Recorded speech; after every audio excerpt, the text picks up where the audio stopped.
Hello, and welcome back to the chat. Today, in a continuation of my looking at starting armies, lords, and positions series, we'll be taking a look at the greenskins, their lords, their starting armies, and how easy to difficult they are. Please like and or subscribe if you enjoyed the video. And without further ado, let's get into the lords. So, with the small changes that have been made to the greenskins in Immortal Empires, all of them are a more functional and enjoyable campaign to play.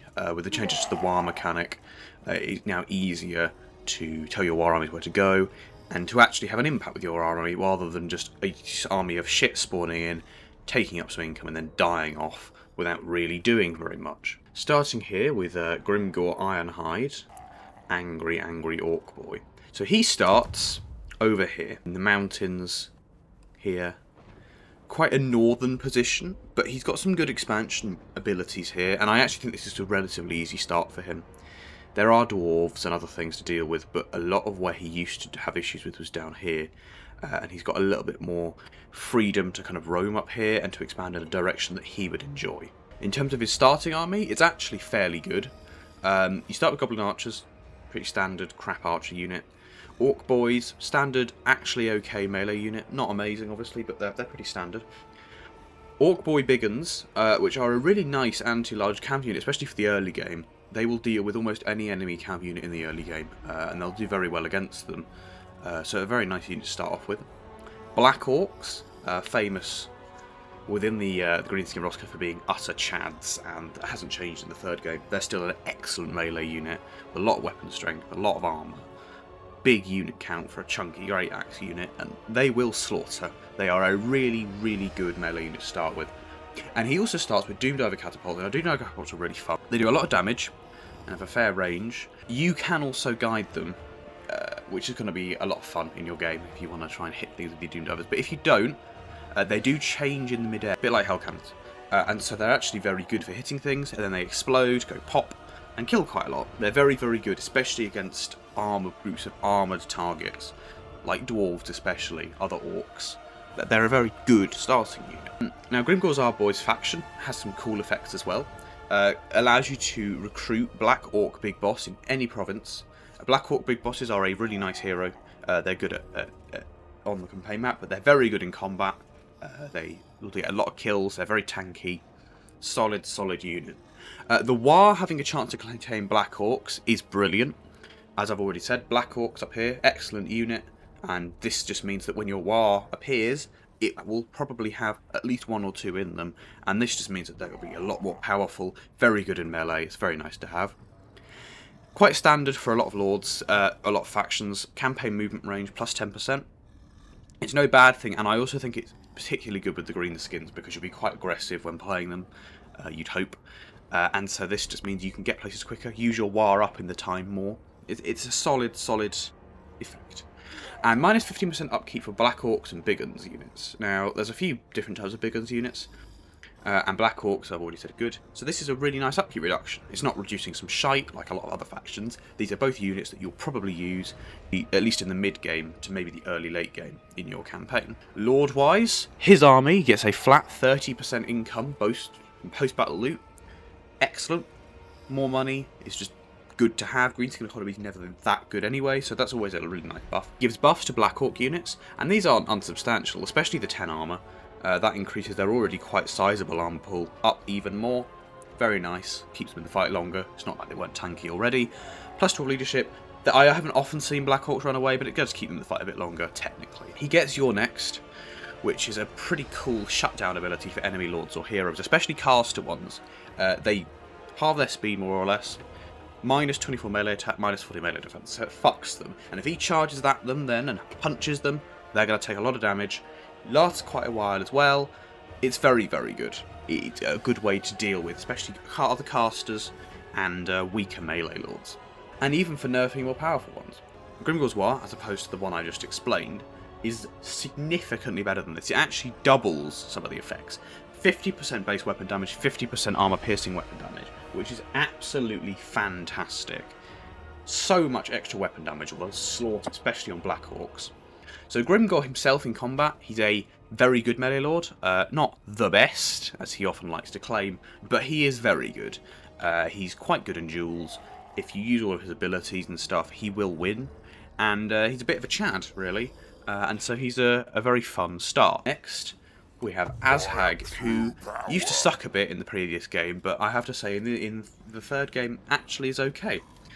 He starts over here in the mountains, nearish the vampires and other Empire Kislev up here. It's quite a difficult start in terms of surroundings, but also gives him quite a lot of expansion. He has a pretty juicy starter army. It's not as good as Grimgor's, but it's not bad. Orc boys, pretty standard. Goblin rock lobbers are a very decent, if quite early game, artillery unit. They are armor piercing, so they will last you to about turn 50 if you use them properly. They're good in sieges. They're fairly decent. They're not as good as Doomdiver catapults, but they're not a bad unit. He starts with trolls. Now trolls are fine, I guess. They do quite a lot of damage if you get them in there, but the issue I have with trolls is the moment that anything scary looks at them, they're like, fuck this, and then they run away. And that's just not very good for a unit that's meant to stay in the fight and cleave. So I would never recruit them. Starting with them, they're not too bad, because if you keep them near him, his order will keep them in the battle, and they'll do something. Orc Biggins, crap Black Orcs essentially. They're not a bad melee unit at all. They will do well. They're just not as good as Black Orcs. And I think it's a bit of a shame that he doesn't start with Black Orcs, to be honest. But they are a very solid melee infantry unit, and will do well against a lot of other melee units. And then we have Forest Goblin Spider Rider Archers. Try saying that when you're drunk. They are fine. They're quite fast. They're crap in melee, do not send them in at all, ever. But they do have poison range attacks, which is the reason that I think they're okay, because you can use them on bigger, chunky units. And if we look at the poison effect, it does reduce their damage significantly and their speed. So if you use these to bog down enemy melee units, you can use your rock lobbers to fuck them up a bit more. So it's fairly good. But they are weak against armour. They're not going to do that much in terms of kill potential, I don't think. I would never recruit them. But they're okay to start with. Now, faction-wise, he's got some interesting faction effects. So his diplomatic relations plus 40 with vampire counts and Archon. It's quite interesting. Obviously, the vampire counts, they are spread out now, but a lot of them are here. And Archon starts down here. So, you know, quite a range of factions to be friends with, and that can work quite well because with the new outpost system, this will mean that you can build outposts there faster and be able to recruit units from their faction. So being able to pull in Tomb King units and Vampire Count units into his roster is actually a really cool mechanic, and this just means that you can do it a lot easier because plus 40 is a big diplomatic relations buff. The War having a chance to contain Wyverns, also pretty cool. Wyverns are a fairly decent dragon unit. They're not as good as other dragons, I don't think, but if you pop a War in the early game, having a couple of Wyverns in there will not be a bad thing, and if you're lucky and get a few, you will absolutely slaughter with them. So it's a solid War pool to have. Plus 20% research rate is fantastic. Although the Orc research tree is not incredible, it's not bad, and 20% is a huge buff. Everything will complete a fifth faster, and it does stack with other buffs. So it's a solid thing to start with. Plus 25% income from sacking settlements. Often as Orcs you will be sacking, and this affects every single army, so you will be making a shed load of money because you already make quite a lot from sacking. It's one of the more profitable things to do when you attack a city, and this just means you'll get 25% more income, so it's excellent. Lord-wise, his Lord abilities are fine. They're not incredible, though. He himself is quite a cool Lord. His Lord effects are fine. The aura things, I mean, I've talked about auras in previous videos. They're not that good. Leadership aura size plus 75% is fine, and character aura leadership effect plus 8 is also fine. Works quite well with trolls, keeps them in the fight longer. But other than that, just no. Orcs don't tend to run away often unless you're trolls. I also just don't rate leadership aura size. I think that it means that if the Lord dies, which Azhag might do, that means that the leadership of the rest of your troops is going to plummet even further. And also, Azhag gets a cool dragon mount, a withered mount even, quite early on, really. And he won't be sat in melee, he'll be flying around the map doing stuff. So why the hell anybody would be near him for his aura size? I mean, it's not going to be map wide, is it? So it's just mediocre. The bound spells are fairly cool. I mean, Aspect of the Dread Knight is not that exciting, although it will work on trolls once again.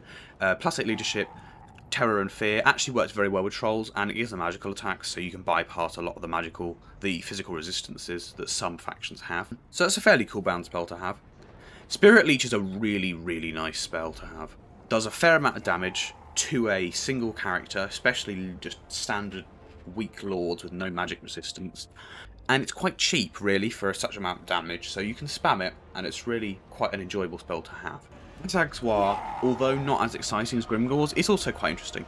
It gives the whole army the ability to cause terror and fear. It's all it really does, along with the buffs you can see there already.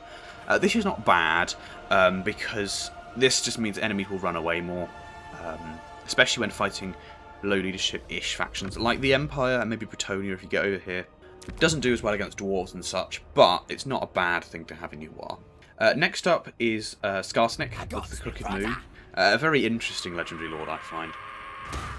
So his starting army is very fun, but I wouldn't say it's that good. And his faction also suffers quite greatly. Map-wise, he starts over here. Fairly decent position. Relatively close to Carrick 8 Peaks, actually, so he can go down and deal with it. It is a big change from when he started over here. And I think it's easier for him. He no longer has to deal with Wood Elves. Army-wise, he starts with 2 units of Night Goblin Fanatics and Night Goblins. Now, these are decent units. Night Goblin Fanatics, the only real difference is that they get this ability here, which does a bit of melee damage. They can spin around and shit happens. Night Goblins are a fairly decent early game melee unit, though. They have poison attacks and they're shielded, so they're not quite tanky, but they'll stay in the fight for a bit. However, their leadership is fucking awful, so they will run away at the first sign of anything big, so don't expect too much from them. Goblin Archers have already said a shite. They're a shitty missile unit, honestly, I don't like them. As are Goblin Spearmen, to be honest. They're fine, but they will just run away. He starts with Squig Hoppers, but specifically the Night Goblin variant, which are actually pretty good. They've got poison attacks, vanguard deployment, they're quite fast, anti-infantry, and armor piercing. They're very, very good at cleaving down armoured, quite tanky but not very high damage infantry units. They're good at catching off-guard artillery and ranged units. They're fairly cool, and squigs are always fun. And he also starts with an Arachnarok Spider. These are worse than they look, really. They are pretty good at fighting other large units, but they're not incredible. They do have poison attacks, again. Armoured, armour piercing. They're pretty, I mean, they're really cool, but they suffer from the same kind of issues as giants, just slightly less so. They are massive, and missile units do kind of fuck them a bit, but they are very tanky. They've got a huge health pool. You can do very well with it in the early game. It will rack up a lot of kills, especially against other large units. It will slaughter enemy cav units in particular. But then we get onto his faction effects, which is why his faction kind of suffers still. His quest is to retake Carrick 8 Peaks. It's quite a cool goal to have for your campaign, to go and retake Carrick 8 Peaks, and it certainly changes it up a lot once you take it, because you get a special unique building chain available as well, giving you extra resources and faster ways to get the orc units to compensate for the fact you have to go and get the building. However, it does mean that in the early game, you will be sitting at just recruiting goblin units and monster-based units. And monster-based units are great, but they're higher tier, and goblin units tend to be a bit crap. Goblin Spearmen, Goblin Archers in particular, are a bit rubbish.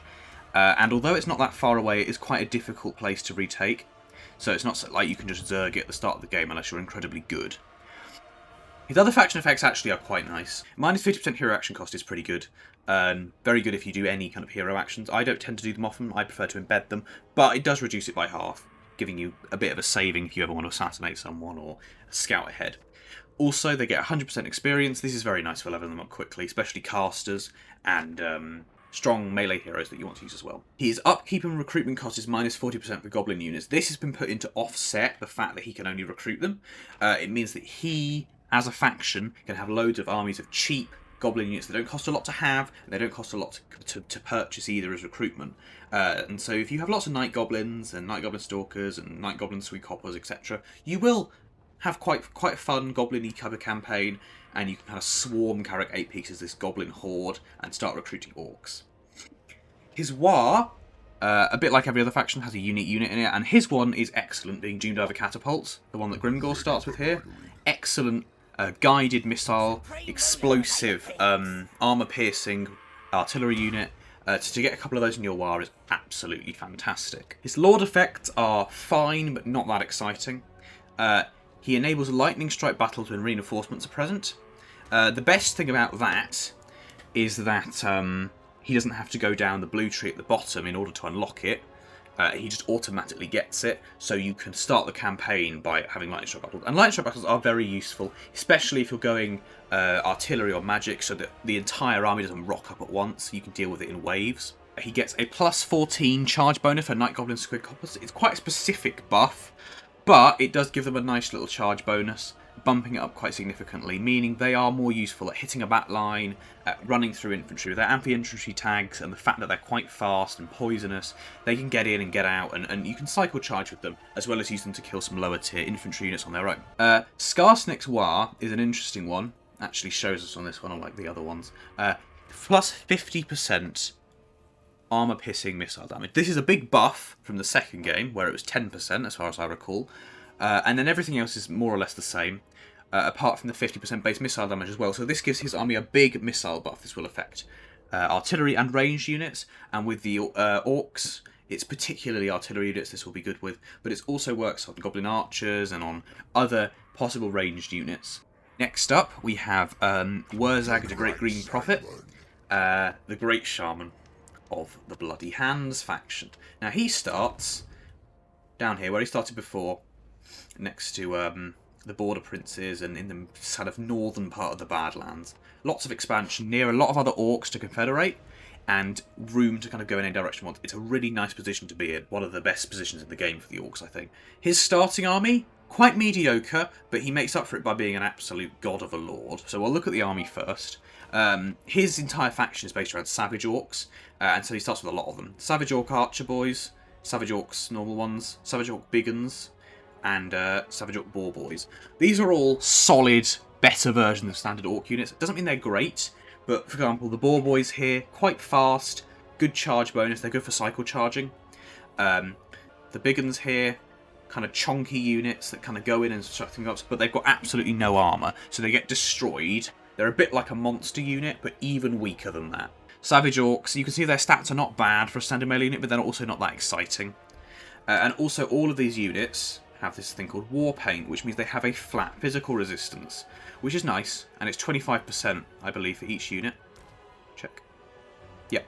So it gives every unit who is Savage Orc in his army 25% physical resistance, which is very nice when fighting other Orc factions and Empire, etc. His faction effects are very mediocre. His War has a chance to contain Savage Orcs. There's quite a few. There's these four and a few other ones.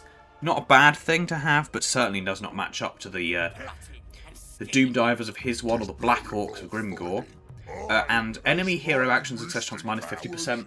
I cannot remember the last time that I was assassinated in a campaign by an enemy hero. Genuinely does not matter that much. It might have like 1 or 2 effects on your entire campaign. You probably will forget it exists as a faction effect. It's not necessarily bad, it's just really, really, really boring. And then 25 charge bonus. It's good with the melee ones, obviously, and also with the Boar Boys. Quite a big buff, actually, across all the armies, if you're recruiting Savage Orc armies. His Lord effects also affect Savage Orcs. Upkeep minus 50% for Savage Orc units, especially if you're building mass Savage Orcs. Also means you have a very cheap early army. Minus 50% recruitment cost for also Savage Orc units. Also makes it very easy to get them into your army. They're really trying to push you to build Savage Orc armies with him. And the 20% physical resistance for Savage Orc units. He gives Savage Orc units in his army 20% extra physical resistance. So a lot of these will be at 45% resistance by the time they go into a battle in his army, which is pretty nutty. He has Wurrzag's War. Wurrzag's War doesn't really do a lot more than that one. Obviously the standard War is pretty good. All it really does is it gives 22% physical resistance to every other unit affected by the War. So it makes his army very, very physically resistant. But the reason that he is quite a fun and enjoyable faction to play is actually him himself. He is a brilliant caster of the Greenskin Law of Magic. Foot of Gork he can cast for next to no winds of magic, and it does a load of damage. He has other excellent spells, and he also has an ability on his trait tree to bypass any magical resistance that enemies may have, which makes fighting the dwarves so much easier, and anybody else who might have a lot of magical resistances. Finally, we have the chonker of the orcs, Grom the Paunch. Look at that belly. The newest of the Orc Lords, and also one of the more enjoyable ones as well. He starts where he used to start, next to Athel Lauren, in the little mountain crook here. as the Broken Axe faction. Fairly decent start, near Bretonia, the Empire, there's Beastmen down here, obviously Wood Elves. Quite difficult, but if you can kind of set a foothold for him, he does have a nice expansion room there. His starting army, very, very solid. Stone Trolls and River Trolls. These are better than normal Trolls. They're both very good at running in and punching shit, essentially. They also look really cool. It makes them quite a fun unit to start with. I wouldn't recruit them necessarily, but they're definitely very good to start the game with. Much better than standard Trolls or Norscan Ice Trolls. He starts with Orc Araboys. These are better than Goblin Archers, but they're still not that good. It says decent melee combatant. That is a lie. They will get fucked. It just means that they're not going to get one shot, but that doesn't really mean a lot. Goblin Spearmen. Pretty standard, pretty boring. Snotling Pump Wagons with Spiky Rollers. These are excellent, because they go in and they do a fuckload of damage. They're armour sundering and armour piercing. They're expendable, which means that if they die, other units won't suffer any kind of leadership loss, which means you can just charge them in and watch them do some damage. They run through stuff, you can get them to run through backlines, through artillery. They're relatively fast, so they can hit ranged units and certain slower cavs. You also start with some Goblin Rock Lobbers. Pretty good. Not as good as Doom Divers, but a solid armour-piercing missile catapult unit to start with. His faction effects, although limited, are quite fun. Grom's Cauldron is the main one. This is a very nice mechanic where you can mix ingredients to give him and his army certain buffs. It's really quite fun, and you'll have a lot of fun just experimenting with what you can cook up in his cauldron and the buffs that it can give you on your campaign. Minus 80 diplomatization to High Elves just means you'll be declared war. All that means, really. And -1 global recruitment duration for Goblin units. I don't think I've ever used this on him. I don't see why you would recruit Goblin units with him, really. It affects Goblin units, so if you happen to want a big Goblin army, as any of the armies in your faction, you will be able to recruit them a lot faster because of -1 global recruitment duration. You can recruit them at the same time as your normal ones. Lord-wise, he has some interesting effects that are pretty good. Leadership +10 when fighting against elves. Obviously very useful with the diplomatic debuff he receives here. And it means that his army will stick around for more, which will be important because he is quite close to the High Elves, and the High Elves are a strong faction. 10% physical resistance for Goblin units. Once again, I wish this was for any other unit. Trolls, preferably. Goblin units are not that good, and 10% physical resistance isn't going to do as much. Not nearly as much as it does for the Savage Orcs with Wurrzag. But I suppose it's a small buff. This one's nice. Minus 50% upkeep for chariot and pump wagon units. There are some great pump wagon units in the game, and orc chariots are also very good, so this is really good. You have 3 or 4 of them in your army, maybe instead of cavalry, maybe 5 or 6 then. Minus 50% upkeep, they'll be a lot cheaper to have in your army. He also gets Grom's War. Now, being the chonker that he is, what it does is it restores hit points to units, and this is really good, because War affects everything in the battlefield. It's chunky War, and it will restore about 500 hit points. 4 to 500 hit points to each unit. Especially if they're taking damage and they're running away, this is great. Good for him, obviously, because he's very tanky. He himself is a solid combatant. He does a lot of melee damage. He runs around on this chariot, which means he can pummel into stuff. He's very, very tanky. Be that thick belly of his.